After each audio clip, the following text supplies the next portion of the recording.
అందరికీ నమస్కారం. Welcome to Vastuvani. ఇవాళ మన ముందు ఉన్నారు ప్రముఖ నిపుణులు రవికుమార్ గారు. ఆయనని వాస్తు గురించి మరికొన్ని ప్రశ్నలు అడిగి తెలుసుకుందాం. నమస్కారం సార్. మరి స్థానబలం అనేది ఇల్లు ఇంకా రాజకీయాల్లోనే కాకుండా ఇంకా వేరే ఎక్కడైనా వాడతారా? అవసరం ఉంటుంది అంటే అన్ని విషయాలలో భూమి ఏం చేస్తుంది అనేది చెప్పొచ్చు.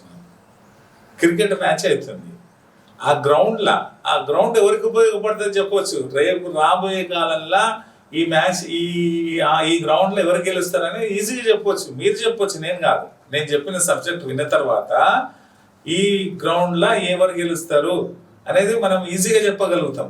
ఆ ప్లేస్ ఎవరికి సూట్ అవుతుంది. అన్ని మ్యాచ్లు అన్ని గెలవరు. మంచి మ్యాచ్లు మంచి టీంలు కూడా ఓడిపోతాయి. కొన్ని ప్లేస్ అరే ఎట్లా ఓడిపోయింది అని విచిత్రంగా ఆలోచన చేస్తాం కదా. ఆ ప్లేస్ వాళ్ళకు ఉపయోగపడుతుంది కాబట్టి గెలుస్తారు. మంచి టాలెంట్ ఉన్నా కూడా చిన్న టీంలు కూడా కొన్ని సార్లు పెద్ద టీంలు ఓడగొట్టింది. అది ఎక్కడ ఓడగొడుతుంది అనేది మీరు కూడా చెప్పవచ్చు. ఈ ప్లేస్ వీళ్ళకి షూట్ అవుతుంది, ఈ ప్లేస్ షూట్ కాదు. సార్ మరి ఇందాక క్రికెట్ అని అన్నారు కదా సార్, మరి దాన్ని మేము ఎలా అర్థం చేసుకోవాలంటే స్థానబలం అనేది అక్కడ ఎట్లా ఉపయోగిస్తారు అంటే ఏమైనా ఎగ్జాంపుల్ అట్లా చెప్తారమ్మా. ఇప్పుడు క్రికెట్ ప్లేయర్స్ ఉన్నారు, 11 మంది ప్లేయర్స్, రకరకాల ఆటగాళ్ళు ఉంటారు. దాంట్లో ఒక్కొక్కరు బాగా కష్టపడతారు. ఓ మంచి ఫీల్డర్ ఉంటారు, యాక్టివ్ ఉంటాడు. మన రైనా లాంటి వాళ్ళు యాక్టివ్ ఫీల్డర్ ఉంటాడు. ఒక్క ప్లేస్లో నిలబడరు, వాళ్ళు ఉరుకులాడుతూ ఉంటారు. అదే రోహిత్ శర్మ ఉన్నాడు. రోహిత్ శర్మ నిలబడ్డ ప్లేస్లో కొడతాడు. ఆయన నిలబడ్డ ప్లేస్లోనే ఆడతాడు. సింగిల్స్ తీసే అవకాశం ఉండదు, చీయడు కూడా ఆయన. ఎందుకంటే ఆయన యజమాని, లేజీ ఉంటాడు. ఆయన ఒక చేతి కింద పని చేయరు. ఆయన ఓనర్, యజమాని. వాళ్ళ ఇంట్లో ఆయన యజమాని. ఆయన ఆస్తులు వచ్చేస్తాయి. ఆయనకు ఆట సింపుల్గా ఆడేస్తాడు. ఆయన కష్టపడి ఆడే ఆట ఆడాడు. ఆయన ఒక టీంలో 11 రకాల మనుషులు ఉంటారు, 12 రకరకాలు ఉంటారు. వాళ్ళ ఆట తీరు అట్లే ఉంటుంది, మారదు. సడన్గా ఆయన ఇట్లా ఆడుతున్నాడు అని అట్లా ఉండదు. వచ్చిన సేవాగున్నాడు, ఆయన కూడా కొడితేనే ఉంటాడు. అట్లా ఈ క్రికెట్ మ్యాచే మీకు ఉదాహరణమ్మా. ఎన్ని రకాలు ఉంటారు అనేది క్రికెట్ మ్యాచ్లో మనం చెప్పవచ్చు. ఈ క్యారెక్టర్ నిలబడ్డ ప్లేస్లో కొడతాడు అని చెప్పవచ్చు. సచిన్ టెండూల్కర్ సింగిల్ తీసి 100 కొడతాడు. ఈయన నిలబడ్డ ప్లేస్లోనే 100 కొట్టేస్తాడు. కష్టపడకుండా చేసే క్యారెక్టర్ ఓనర్. అది ప్రతి ఇంట్లో ఉంటారు. దరిద్రులు అనేటోడు ఎవడు ఉండడమ్మా. ప్రతి కుటుంబంలో ఒక యజమాని కొడతాడు. ఆ యజమాని ఉన్న ప్రతి ఇల్లు సుభిక్షంగా ఉంటుంది. ఒక్కరే చాలు, ఇద్దరే చాలు అన్నారు కదా, దరిద్రం ఉంటుంది. దాంట్లో 3 పిల్లలల్లా ఒక ఓనర్ కొడతాడు. ఇది మీరు ఛాలెంజ్ చేసి చెప్తున్నా. ఇందాకనే నేను ఫోన్ చేసిన ఒక టీచర్ ఆయన కామెంట్ చేస్తారు. వాళ్ళ కుటుంబం గురించి చెప్పిన ఒక కుటుంబం గురించి మీరు ఇప్పటికైనా నన్ను టచ్ చేయాలనుకుంటే ఒక ఫోటో పంపండి, గ్రూప్ ఫోటో. ఆ గ్రూప్ ఫోటోలో ఎవరు యజమాని అనేది చెప్తా, ఎవరు ఇంటెలిజెంట్ అనేది చెప్తా, ఎవరు కష్టపడే క్యారెక్టర్ ఎవరని చెప్తా. ఇద్దరు ఉంటే కష్టం. ఇద్దరిలో ఒకరు మిస్ అయిపోతారు. ఓనర్ మిస్ అయిందంటే మీకు ఆస్తులే ఉండవు. ఇవన్నీ ఒక డిఫరెంట్ సబ్జెక్ట్. ఇది వాస్తుశాస్త్రం అంటే ఇంత పెద్ద వాస్తుశాస్త్రం.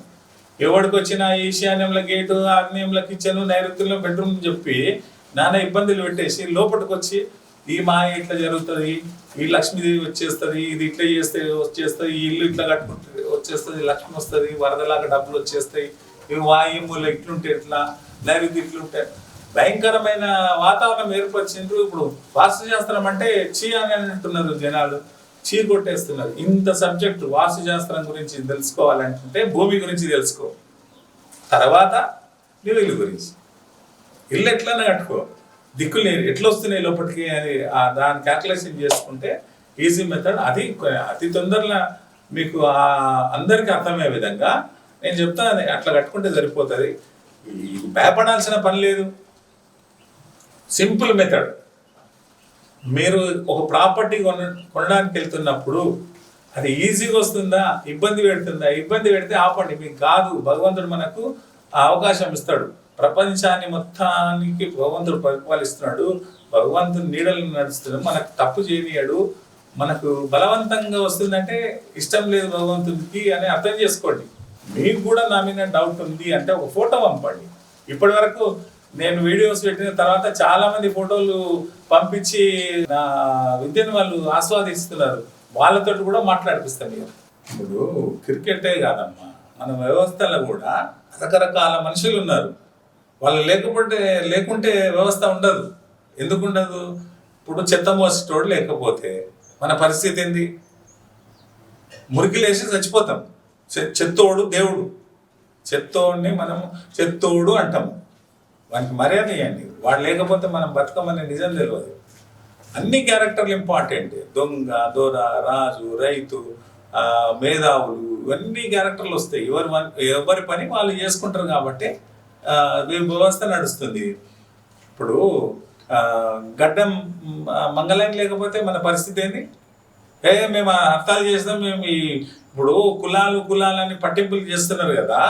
ఈ కులాల క్యారెక్టర్లలో మా కులమ్మనికి నేను గడ్డం గీసేస్తా అని అంటే ఎట్లుంటుంది?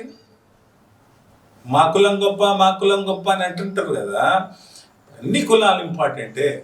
చెత్త తీసుకోడుతూ మీ ఇంట్లో ముందర నేను చెత్త తీయను, మా ఇంటి కాడికే తీసుకుంటా, మా కులమ్మోనికి తీస్తా అంటే మీ పరిస్థితి ఏంది? గడ్డం చేసేవాళ్ళు మీ వాళ్ళకి మేము చేయము, మేము వదిలిపెట్టేస్తాము, మా వాళ్ళకే మేము చేసుకుంటామంటే మీ పరిస్థితి ఏంది? ఇట్లా వాళ్ళకు వీళ్ళ అవసరం, వీళ్ళకు వాళ్ళ అవసరం. కుండ చేసేటోడు, బట్టలు తిరిగినోడు, ఇవన్నీ క్యారెక్టర్స్ భగవంతుడు సృష్టిస్తుంటాడు. వాళ్ళ క్యారెక్టర్లో వాళ్ళు ఉండాలి.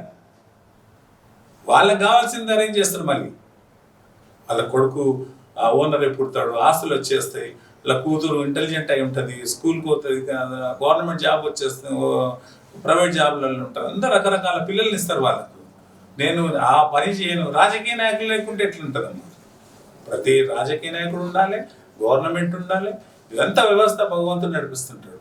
మనం అనుకున్నట్లు జీవితం ఉంటే ఇక దేవుడు ఎందుకమ్మా? భగవంతుడు ఉన్నాడు కాబట్టి వ్యవస్థ నడుస్తుంది. అది లేకపోతే మనం కోరుకున్నట్లు జరిగితే మనం మీ యంగ్స్టర్స్ అంటున్నావు కదమ్మా, మేము ఏదైనా చేయగలుగుతాం. అందరు చదువుకొని ఇంటెలిజెంట్ అయ్యి టాపర్స్ అయిందనుకో పనిచేస్తాడు. అందరికి ఉద్యోగాలు రావు, అందరికి వ్యాపారాలు చేయలేరు. కొందరు వ్యాపారాలు చేయాలి, 10 మందికి ఉపాధి ఇవ్వాలి, కొందరు ఉద్యోగాలు చేయాలి, ఆ సంస్థకు పని చేయాలి. ఇట్లా ఈ వ్యవస్థ భగవంతుడు సృష్టిలో నడుస్తుంది. ఆ భగవంతుడి నీడలో ఉన్నాం. దేవుడు అనేది చాలా ఇంపార్టెంట్ అమ్మా. ప్రతి ఇంట్లో మంచి క్యారెక్టర్లు, అన్ని క్యారెక్టర్లు పుడతాయి. ఆ క్యారెక్టర్లు ముగ్గురన్నా పుట్టాలి. ఇంకా నీకు ఇష్టం ఉంటే ఇంకా ఎక్కువగానండి, ఇబ్బంది లేదు. ముగ్గురిని మాత్రం కంపల్సరీ ఇంట్లో పుట్టియాలి. ఈ ముగ్గురి వల్ల ఏమవుతుంది అంటే తల్లికి అటాచ్మెంట్ ఒకరు, తండ్రికి అటాచ్మెంట్ ఒకరు, కుటుంబానికి అటాచ్మెంట్ ఫస్టే ఇస్తాడు భగవంతుడిని. ప్రతి ఇంట్లో అట్లే ఉంటారు. నేను 2 అంటే 1 మిస్ అయిపోతుంది. భార్యాభర్తల బంధం కూడా ఉంటుంది ఇక్కడ, అడ్జస్ట్మెంట్ కాదు. ఎంత పెద్ద గొప్ప సబ్జెక్ట్ అమ్మా. నేను ఎవరైనా మేధావులు ఎవరు వచ్చినా అడిగినా, నాకు పెద్ద పెద్ద మేధావులు వచ్చారు మన దగ్గరికి. ఐఏఎస్లు వచ్చిండ్రు, ఐపీఎస్లు వచ్చిండ్రు, కలెక్టర్లు వచ్చిండ్రు, జడ్జీలు వచ్చిండ్రు, లాయర్లు వచ్చిండ్రు. అందరూ నాతో ఉన్నారు. నా క్లయింట్స్ చాలా మంది ఉన్నారు. వాళ్ళని మనం ఇన్వాల్వ్మెంట్ చేయను. మీరు ఎవరైనా రాండి, మీరు ఎవరు వచ్చినా కూడా నేను సమాధానం చెప్పగలుగుతాను. ఇది అందరికీ ఉపయోగపడే సబ్జెక్ట్ కాబట్టి అందరికీ చెప్తా పోతున్నాను. దాంట్లో నేనేమైనా తప్పు చెప్తున్నానంటే క్వశ్చన్ చేయండి. మీరు చెప్పింది రాంగ్ అని చెప్పండి. నేను దానికి సమాధానం చెప్పేటందుకు భగవంతుడు నాకు కాన్ఫిడెంట్ ఇచ్చాడు. నాతోటి విద్య ఉంది అని నేను కాన్ఫిడెంట్గా చెప్తున్నాను. సార్, ఇందాక మనం మాట్లాడుకున్న దాంట్లో కులాలు మతాలు అని ఒక చిన్న డిస్కషన్ వచ్చింది కదా సార్.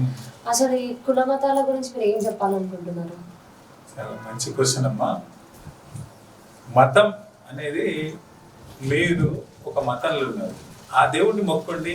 మీకు ఆ మతం, ఆ దేవుడిని మీకు ఉపయోగపడితే మొక్కండి, ఇబ్బంది లేదు. ఎవరికి ఏ మతం వాళ్ళైనా కూడా మీకు ఏ ఇష్టం వచ్చిన దేవుళ్ళను వాళ్ళని మొక్కండి, బతకండి. ఈ సమాజంలో అందరూ ఉన్నారు కాబట్టి మీ దేశం, మీ భూమి, మీ ఊరు, ఫస్ట్ మీ ఊరు, మీ దేశం, మీ ఊరును మీరు మా ఊరు, మా దేశం అనేది. కానీ వేరే దేశాల గురించి చెప్పకండి. మీ మతం, మీ దేవుడు మీకు ఉపయోగపడితే ఆ దేవుడినే పూజించండి. ఎవరికి ఇష్టం వచ్చిన దేవుళ్ళని వాళ్ళని పూజించండి, కలిసి ఉండండి. ఇది కాన్సెప్ట్. మా మతం గొప్పది, మా దేశం గొప్పది కానీ మీ దేశాన్ని మీరు కించపరచుకుంటే ఆ ఏ మతం పనికిరాదు. ఫస్ట్ మీ దేశాన్ని గౌరవించండి. తర్వాత నీకు ఇష్టం వచ్చిన దేవుడిని మొక్కు, ఇబ్బంది ఏముంది? మీకు మంచి చేస్తే ఆ దేవుడిని మొక్కండి అయ్యా. ఇప్పుడు మా దేవుడు మంచోడు, మా దేవుడు మీ దేవుడు చెడ్డోడు, మీ మతం చెడ్డది, మీ మతం మంచిది, మీ మతం చెడ్డది అని అంటారు కదా. ఏ మతమైనా కూడా నీకు ఉపయోగపడాలి. ఉపయోగపడని మతమే కాదు.